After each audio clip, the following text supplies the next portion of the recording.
Good morning, ladies and gentlemen. It's a pleasure for me to announce our interim results for August. We're going to start with a video of what our employees say. What we've done is we're busy with strategic sessions now, thinking about the way forward. And you can't actually visit branches and understand what's happening, so we thought it would be good to actually share what, or have a video on our branch people and what they have experienced. They're actually the unsung heroes of COVID, because if you look at our call centers, they work from home, head office worked from home, but our branch people was up servicing our clients. So let's hear what they've got to say.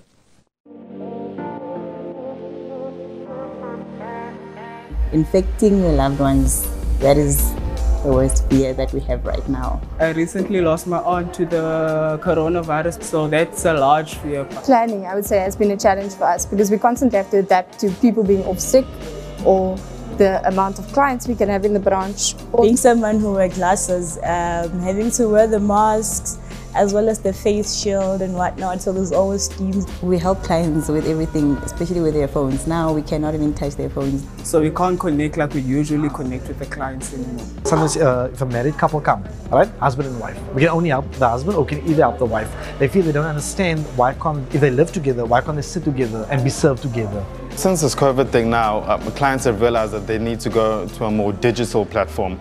It's only a few finding it difficult to adapt, to some of these new services. With the low income, it becomes a bit of a challenge because they're used to coming into the branch and asking for services. So the Bank Better Champion's job will be to literally assist clients to do their banking themselves. So we have seen a high increase in credit take-up actually from our clients. So even if the client is a multiple income source client, it's something that has to go through credit assessment teams. There is a demand for other products such as life insurance, hospital cover, vehicle insurance. The company has done significantly well to ensure that we are covered and our health is protected. Just by giving us that security with the first, like the bonus payment, which told us that our employer is a secure environment to work for. The introduction of the app and the way it has been working, I believe we are doing very well. It has been a challenge, but each and every one of us are trying to do our best to get over that.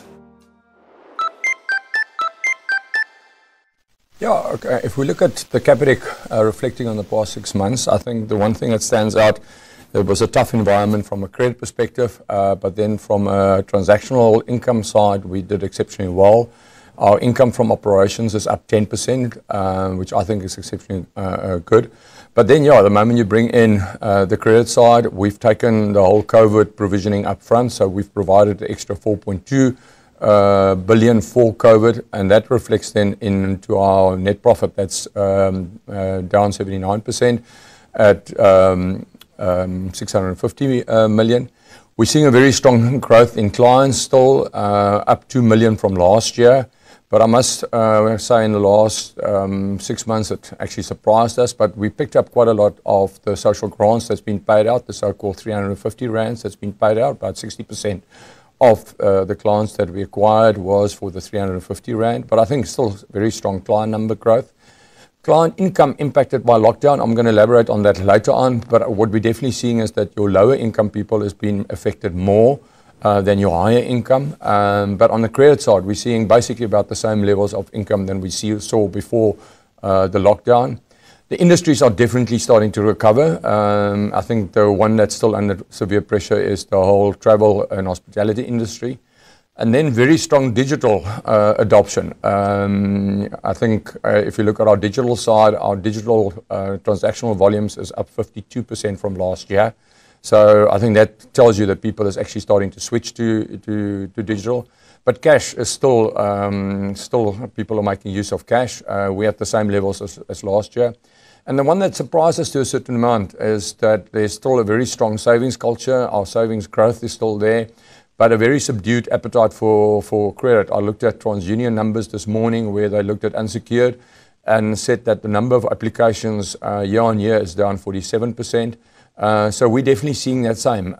We're definitely operating at about 35% less on the credit side. And I think it's a function of people are scared to take credit. And then we must remember, if you look at all the payment breaks that's been given by the industry in totality, that had a major impact on the need for credit. And remember, if a person has taken a payment break, he can't automatically qualify for credit for a 12-month period. So that has got an impact. But I think overall, if you look at our results, I'm actually, given COVID, I think we've done well. There is our results. Profit of 750 million. But if you look at our 31 May, we actually said we made a 400 million loss in the first 3 months. So we've recovered with $1 billion in the second half. And I think what is very important is that from a COVID perspective, we've taken provisions up front, the best to our ability to make certain we are covered. So you should see a normal performance going forward. But I think everyone is still worried about what is going to happen in September, October, and November, and then next year. Interesting, if you look at the different key ratios, the one that for us is very pleasing is that our net transactional fee income plus funeral income covered 97% of our operating expenses. We've cut back on our operating expenses. I will allude to it in the next slide.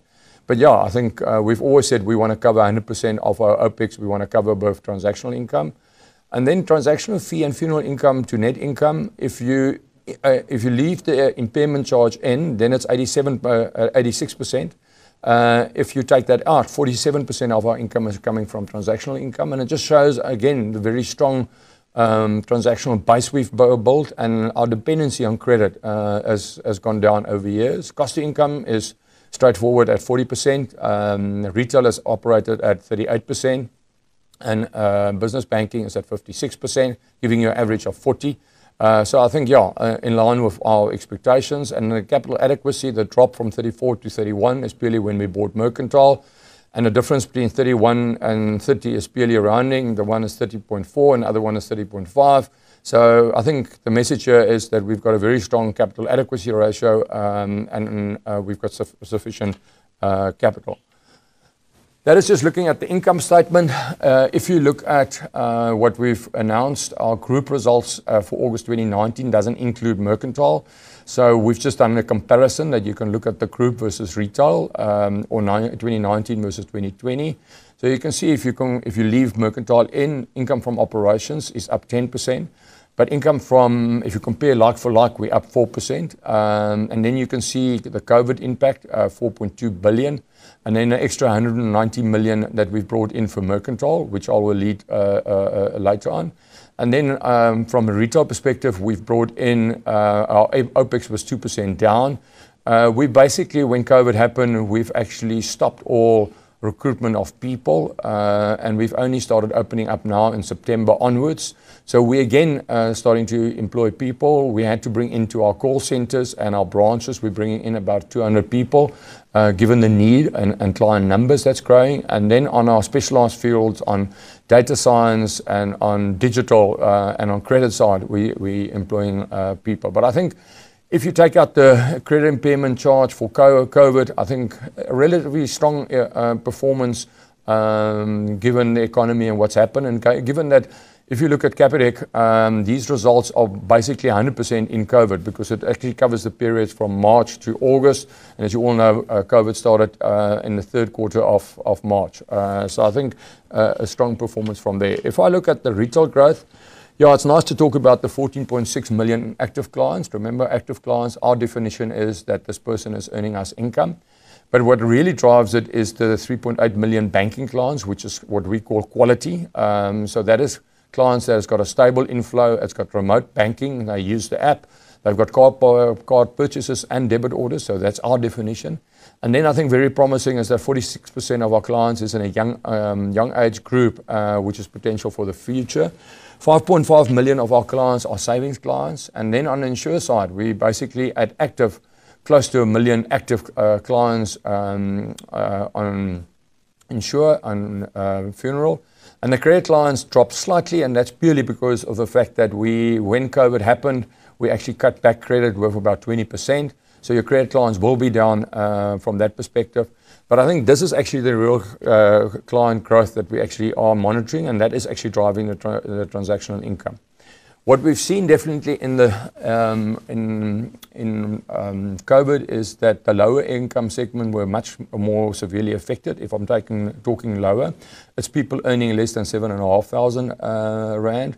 The people earning 20,000 plus, we're seeing basically the same levels as before. We've seen a strong reduction in overtime and bonuses.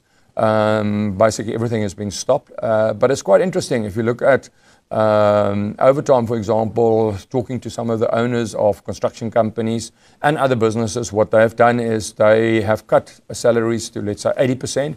And then now that we've reverted back, the people is actually catching that up with the overtime and bonuses, because that gap between the 80 and 100, that 20% was of interest-free loan that was given to the people.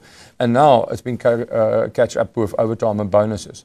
Casual and contract workers were severely impacted. Wherever there's casuals or contract workers, it's been cut. We see it when we talk to the SMEs, especially your medium and bigger size companies. What they've said is their turnover is down 20%, but they've cut their expenses with 20%, and that's normally casuals and contractor workers that went out first. And I think that is what we're seeing, a big driver in the 2 million people that has lost their jobs in the last 6 months. And on the SMEs, what we've seen is the people that's earning less than 10 people, they were the hardest hit in COVID, and they're really struggling. They have either just closed down or scaled down to 3 or 4 people. So yeah, I think it's a tale of two sides. You've got your higher income people that is a positive or basically on the same level. Your medium has been affected for about 5% down, and then your lower income levels has been severely impacted. If I look at our transactional volumes, and this I think gives you a very good indication of COVID, you can see here digital, the dotted line is last year, solid line is this year. You can see how strong digital has grown, and digital here is the app, USSD, plus the internet. You can see we're up 52%, so very strong growth on the digital side. You can see on card purchases, we're up on last year. We're on 82 million compared to roughly about 80 million of last year, but we're still down on 91 million for March. And I think that's purely your travel and leisure industry that hasn't really started in that on that particular side. Interesting, if I look at our merchants, our merchant base is at higher levels in August than what they've traded in March, which is quite positive. And then on the cash side, you can see the dip in April, and then we're basically back to normal levels. And then branch, a big drop in branch levels, and that is in line with what everyone is saying, that people are moving to digital. And I think what is important to highlight on the branch side, what we've included here is purely transactions from a financial, where there's financial income. So if a person does an inquiry or balance inquiry, that is not included in the volumes, but we're still sitting with 4 or 5 million clients that's coming into our branches every single month. But it gives you a good indication of what is happening in the economy. This is just our swipes, so that you can see what's happening in a different industry. The interesting one for me was restaurant and takeaways, which is on 96% level of March this year. I think that sells the whole deliveries and people eating from home, ordering food is probably why the 96 is actually came in so strongly. I think there's basically no cash payments, so that is actually purely swipe payments. And I think you can see that's where the restaurant and takeaways has actually made a plan and actually recovered back to normal levels. But you can see the April level at 5%, they hit on themselves. Telecommunication up 9%. Groceries, interesting for me, was April up 5% on March. So you can see the spending patterns went to the grocery side. And the one that stands out is home maintenance. And that correlates with when I spoke to the CEOs of Cashbuild, CTM, etc., that they're having record months, is very strong growth in home maintenance. Do it yourself. I think everyone has realized to work from home, you suddenly need to upgrade your home, you need to look at your office, you need to look at certain things that was always wrong. So very strong growth in the home maintenance side. If I look at our digital clients, you can see now we've got 7.3 million digital clients in totality, but it's made up of 4 million active bank clients, app clients. and USSD 5.2 million active clients. So in total, we've got 9.2 clients that is making use either of banking app and USSD. The 7.3 is where a person, because there's some of the people that's it's both using the app and the USSD. Then we've launched Send Cash in May 2019 with Shoprite Checkers. In this year, in March, we've launched a whole where you can do Send Cash to ATMs. And also Massmart, and in October we're launching it with Pick n Pay. So you can clearly see strong growth in cash send, and that just shows you the need for people to actually send cash to friends and relatives. This is all in South Africa, so it's not sending cash to Zimbabwe or Lesotho, but very strong growth in this particular area, just satisfying the needs of the clients. And then the one that excites me is card not present, and that's the future of payments where you pay with QR, etc., etc. Close to 1 million clients that has actually made use of card not present in the last 6 months, and 4 million transactions that's been performed. And that's a big focus for us going forward, to make certain that we play in the payment space, the e-commerce space, and the digital payment space. Here's the savings or deposit rate. What for me is interesting, and that's why I put the slide in like this, is that you can clearly see what happened in April. People couldn't spend money, and suddenly our deposits, our retail core went up from 55 billion to 62 billion, and then it dropped back as people were starting to spend again to 60, and it's gone up to 62. On the fixed term savings side, we're seeing growth of going from 33 to 35. But the growth rate is slower than last year this time, and one can expect it given the pressure that there is on the economy and people making use of their saving money to survive if income levels are lower. The funeral plan is still growing very strongly. Our average sales last year was about 100,000 per month. In COVID, we've dropped to 70,000, but we're back in August and September back to normal levels of between 90 and 100,000. You can see the strong growth in our people that's active, from 641,000 to close to 1,979,000. The drop is purely because of very little sales that went through.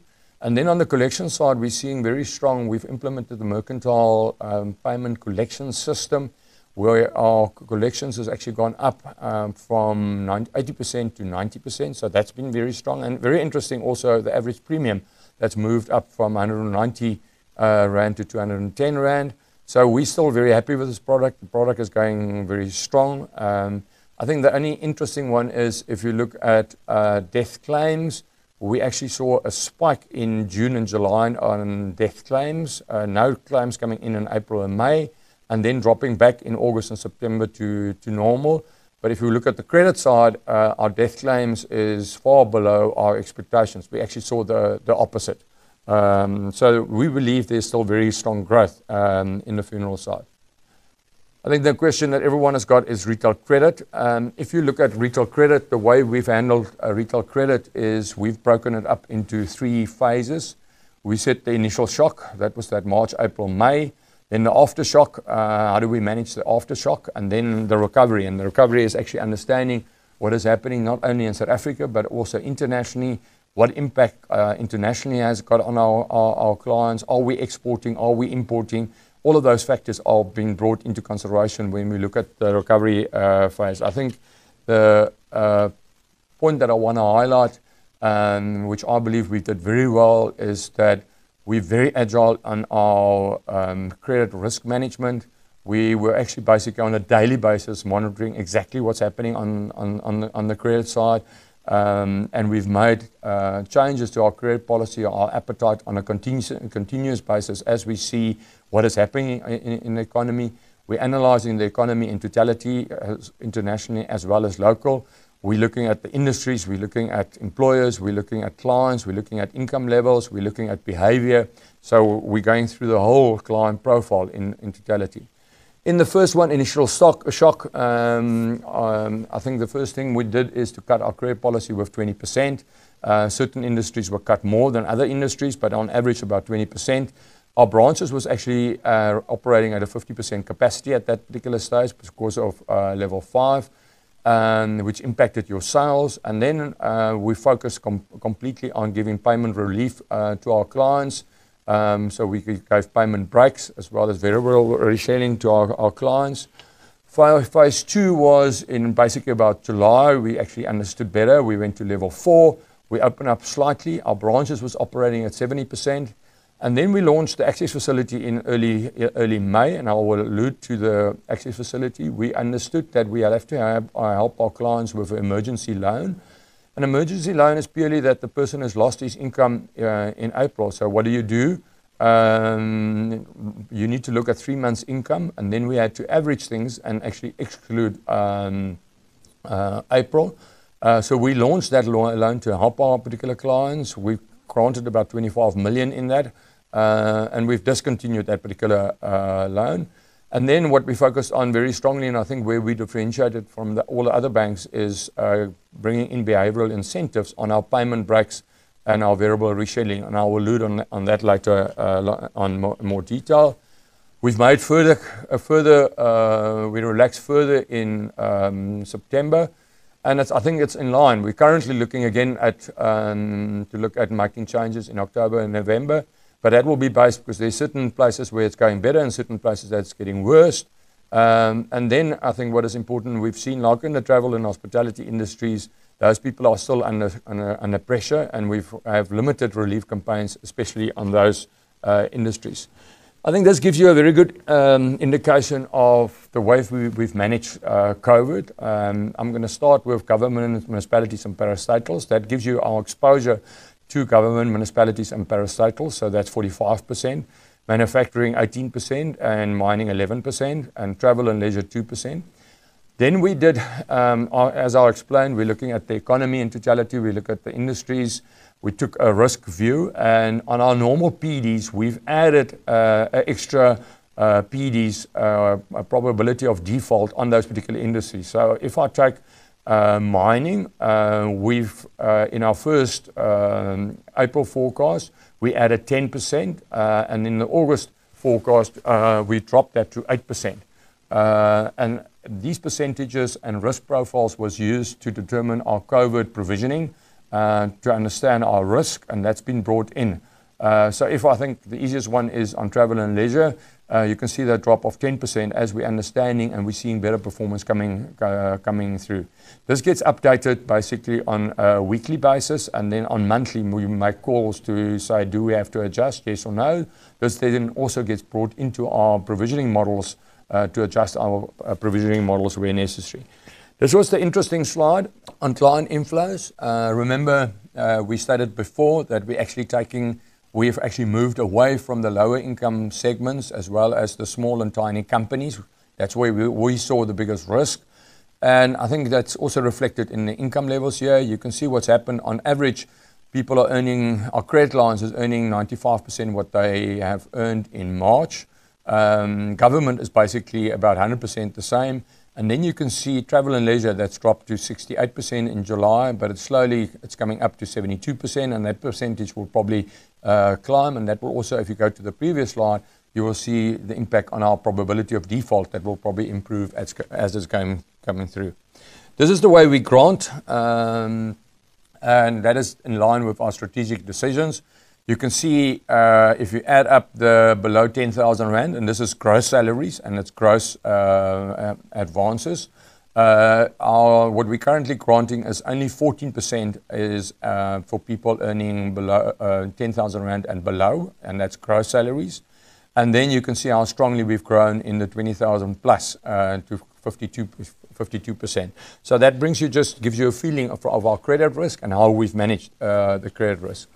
On the COVID relief, we've given in total 6 billion 5.5 billion on payment breaks, and then on the reschedulings, we've given basically 2 billion. I think what is important, directly affected, that is where a person has lost part of his income or a majority of his income, we've given a payment break. And where people have been indirectly affected, they've lost income in the household, we've given variable rescheduling. And then just to explain how the payment breaks works is that if you grant in April a payment break, April, May, June, you will pay nothing. And then July, you will pay 60% of your installment, August 80%, and September 100%, and exactly the same on the variable rescheduling. So you see variable rescheduling, you immediately start paying a smaller portion, and you ramp up quicker to 100%. And payment break, we give you a three-month break, and then it's slowly but surely building up to 100%. If I look at the behavioral incentive that we've given the client, and I think this is where we're completely different to what is happening in the industry, we've basically said that if you pay your installments after your payment break or variable rescheduling for the first 6 months, we'll give you 50% off of your first 3 months of interest. And if you do it for 12 months, you'll get 100% off.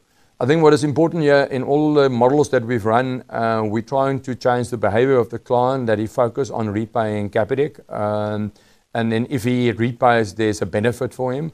We're losing a bit on insurance, on interest, but we're gaining on provisions. So the net effect, if this works the way we think it is going to work, it will actually have a positive impact on our income. And it's also got a very positive relationship with that client, and you build that client for the future. We've always said that we want to have a relationship for the client over a very long period.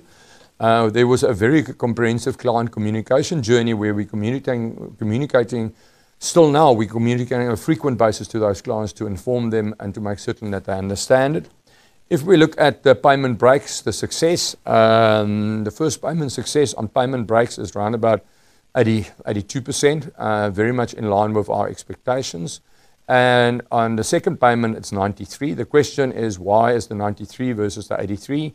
The people on 83 that hasn't paid actually falls off and moves into arrears and is handled normally as arrears. And then 93% of the 83 is then paying. And you can see variable rescheduling, we're running at about 92%, very strong performance. Both these are in line with our expectations. Why is payment break at 83 versus variable at 92? It's purely because in the payment break, we've given it to people that has lost their income or as a big reduction in the income, while variable rescheduling is for people that's lost income in the household. So that's the difference. Both these are performing 100% in line with our expectations. Then the question on retrenchment risk, I'm going to kick off by saying on death, we struggle to get cover, but we managed to agree with our reinsurers to reinsure our death risk from the 1st of August. It's interesting that death percentages that we settled on was actually, the premiums were lower than last year. So that to us is positive. We just didn't want to take the risk on COVID. Currently, the death claims are lesser than last year, with about 20%.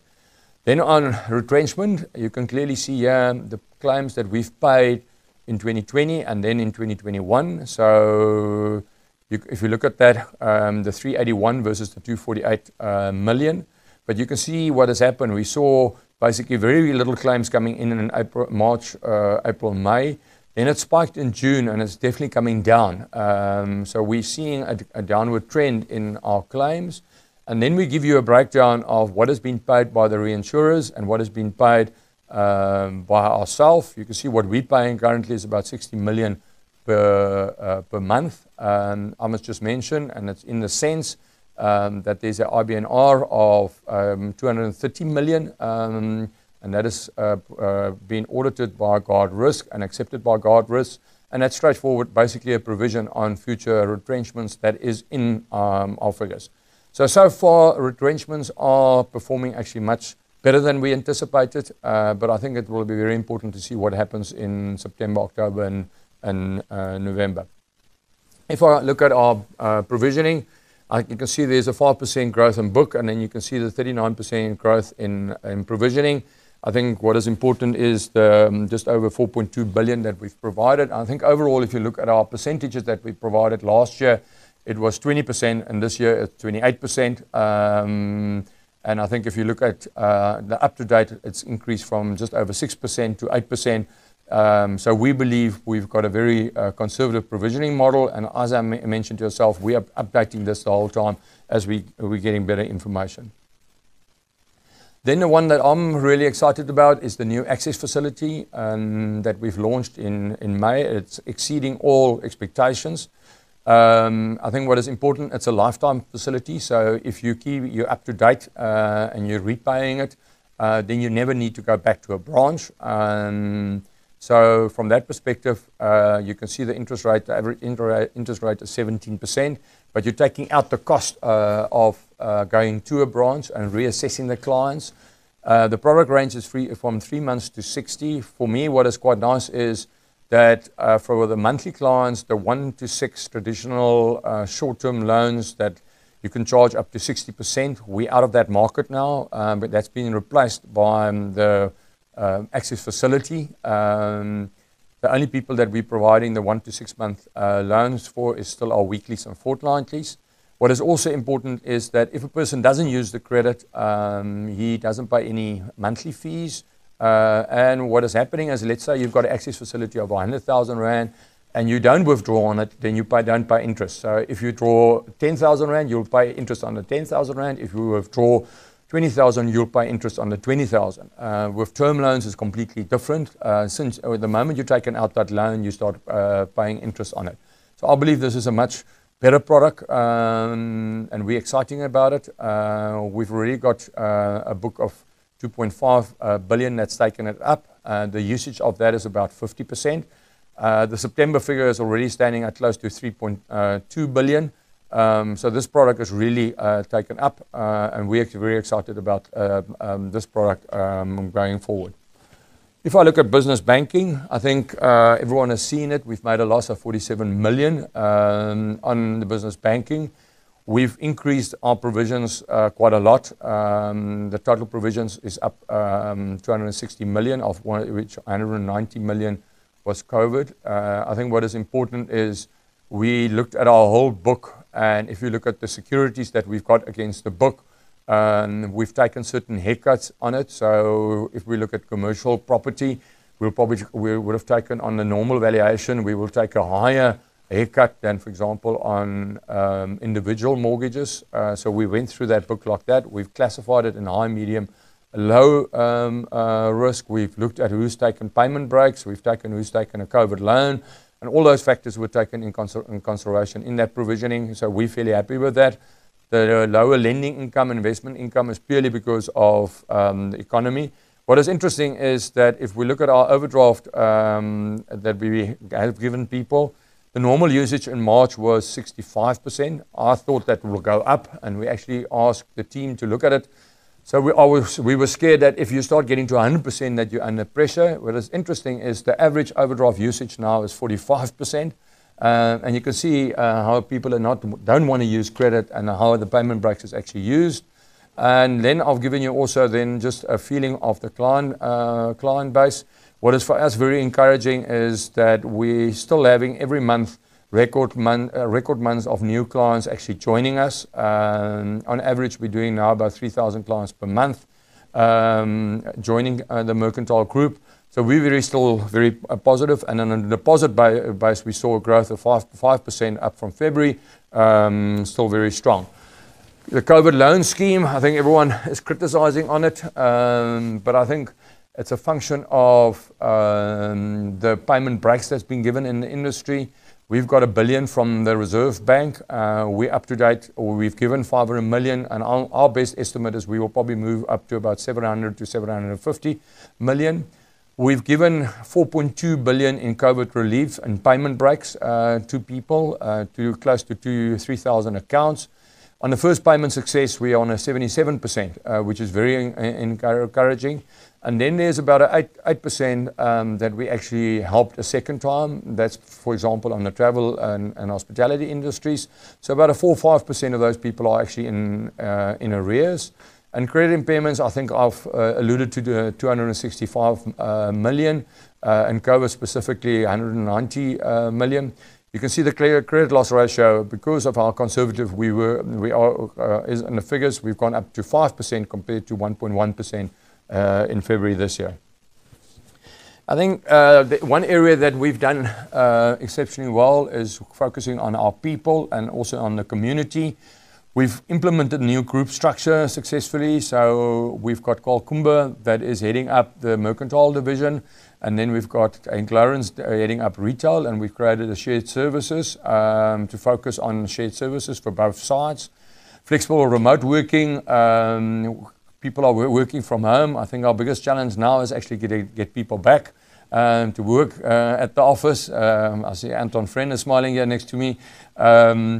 Yeah, I think that's the challenge. Our belief is that you will have to find a balance, because if you want to build culture, you want to build teamwork, you want to motivate people, you want to bring in new people, you need to work at the office. And if you're really focusing, then it's fine to work at home. So that's the challenges going in. I think the same with virtual learning and learnership. We've changed our firm foundation program where it was 100% where all people had to come down to Stellenbosch. We had to do it virtually. And we still trained in this whole period of COVID. We've trained 1,600 people. And then the one that worked very strongly for us is our Live Better Talks. We had every Thursday morning for an hour, we had our senior leaders and middle management just talking about what's happening in the business and what's taking place. And then town halls, where the functional areas were actually talking to their people, up to 500-600 people attending. I addressed quite a lot of these town halls, making certain that we communicate during COVID. And then 320 people that we've actually moved from branches to help us in other areas, like in our call centers, collection centers, in our risk areas.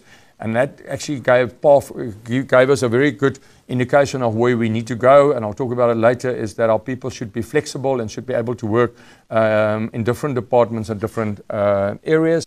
And we've completed a full engagement survey during the last 3 months. And overall, we scored 84%. So we're happy with the engagement and the commitment of our people. Social responsibility, that's where our staff people and people and overall has come up. You all know that we've given funds to Gift of the Givers and Solidarity. But what we've changed is our employer voluntary program, because we believe it's very important that we're part of the community. So every staff member is getting 3 days extra leave if they're part of a community program. And then for every R1 they collect, the company gives R2. And what is definitely, I can show you many pictures of where our people was involved in the community, helping the community and supporting the community. And then financial education, we've launched the Live Better Academy now with digital learning. It's 5 courses. Before we've actually gone above the line advertising it. We've already got 18,000 people on the platform. Encouraging our clients and our staff to actually get more financial educated, and that's also where the living it up, the game that you actually play and you complete a certain level and then you go to a higher level. It's a big drive for us to actually get our financial education levels up of our client base and even our own staff. Future focused, I think I'm not going to go through all of these trends. But I think what has happened in the past is completely going to change, and we need to understand the change in our client needs. I've already mentioned the whole move from e-commerce, digital learning. I think there's a massive opportunity in South Africa. I still don't understand why a school is operating from 8 to 1, and why, if you're sitting with a top-end school, that particular teacher can't be recorded, and digitally we can actually send that out right across South Africa. So for me, there's a big opportunity in South Africa to actually, instead of spending money on salaries and on infrastructure, actually to spend money on data and iPads, etc., and actually make certain our children learn.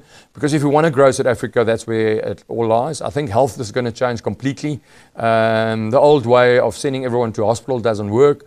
And I think if you look at all of us that's got smartwatches, I think one needs to use that information much better to actually make certain that you get the right eyes. The one I like is traveling. I've got a mixed feeling. I was traveling about 6-7 times a year abroad, but I'm really enjoying staying at home. So it's that mixed feeling, and I think that's the whole thing about connecting with people. So one will have to get that balance, but for sure, traveling up to Joburg every week is for sure going to be out, and we'll travel much less, so that will have a big impact.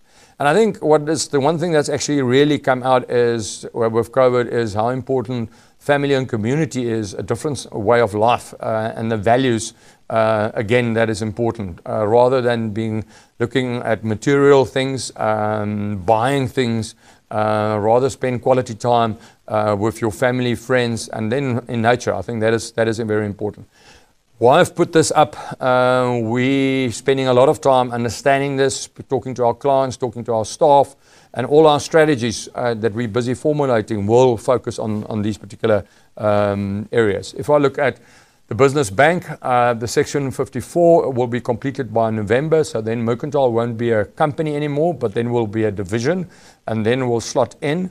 That was in line with our strategy that we're building a new digital bank that we can scale based on the Capitec fundamentals. And the moment we're happy with that, we estimate about 24 months, then we'll launch it under the Capitec brand. So then you will have Capitec Retail and you will have Capitec Business Banking. And we're excited about what we're building and where that is going. If I look at the core for retail is understanding the client needs. We believe very strongly on e-commerce and digital banking, the payment space. How do you make it seamless? Paying by QR codes. So that is a very big focus for us. Making certain that your business experience of our merchants is slick, it's integrated, they've got valuable information available to themselves, and that we inspire our 14.5 million clients to actually look for the business banking clients of ourselves and to make that experience slick. Credit, you all know that we're busy with purpose lending on the vehicle side, that we will roll out to other segments. And then on the self-service credit side, about 80% of our Capitec banking clients, we use machine learning with a 99% accuracy. We will launch very early in the new year, we'll launch people to have self-service credit, so you can go on your app and you actually can get your credit for free, not for free, but you can get it automatically. So you don't need to call Capitec, or you don't need to go to a branch. And I think the other area is your end-to-end client service. I think you're making a big mistake if you're just looking at product specific. You launch a product and say that is unique.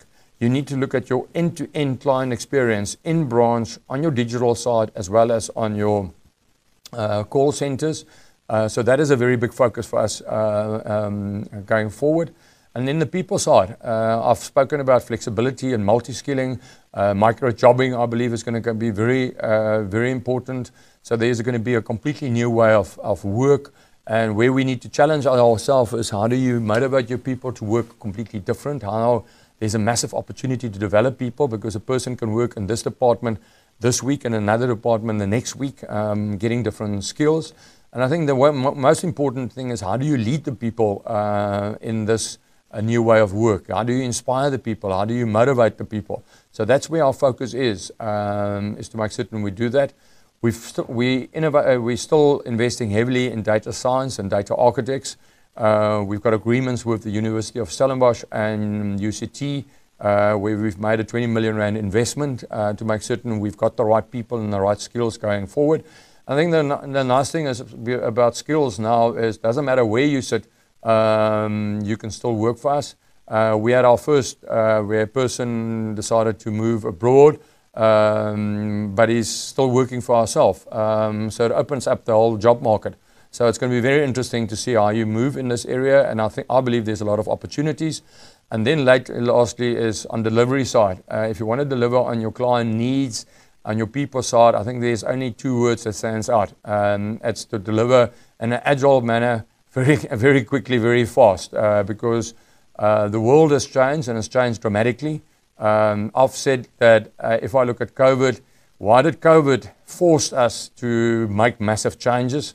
Why were we not agile and ahead and change South Africa and the world and the way clients operate much quicker? So I think that's the challenge for leadership going forward, is how do you stay and understand what your client needs is 5 to 10 years from now, and to be agile and quick.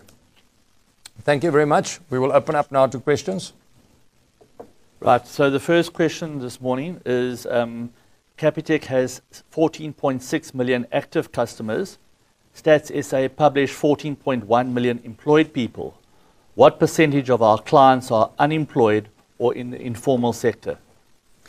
Well, yes, that's very difficult to determine. If you look at our quality banking clients, we're saying to yourself that there's 3.8 million quality clients. Remember the definition that I've given. Then you're sitting with 5.5 million clients that is saving on a permanent basis. And you've got 1.1 million clients that's credit clients. So there is, I'll probably estimate there's a good 6-7 million clients that's in the informal market. Or like I said, mention social grants. The money is coming in, the 350 Rand gets paid in and then get withdrawn immediately. So I think if we look at our client base, if we look at it from income, if I look at it from age, it basically represents South Africa. Right, and then the only other question that we currently have is you mentioned there was a spike in funeral policy death claims during June and July, but that we saw the opposite on the credit side. If you could just perhaps explain that or be more clear. Well, I can't actually explain it because you would thought that death claims overall will follow the same pattern. But on the funeral side, you've got 1 million clients on funeral and you've got 1.1 million clients on credit. I don't know if it's a risk profile because on credit you apply a risk rating on the clients. On funeral, it's across the board. But it was just interesting for us to see that we saw a spike on funeral in the July-August figures and then coming back, and the opposite on credit. I think one needs to wait and see what happens. But yeah, I think it's one of those things that we still need to understand. We don't have any other further questions at this stage. If there's no further questions, then we close the session. Thank you very much.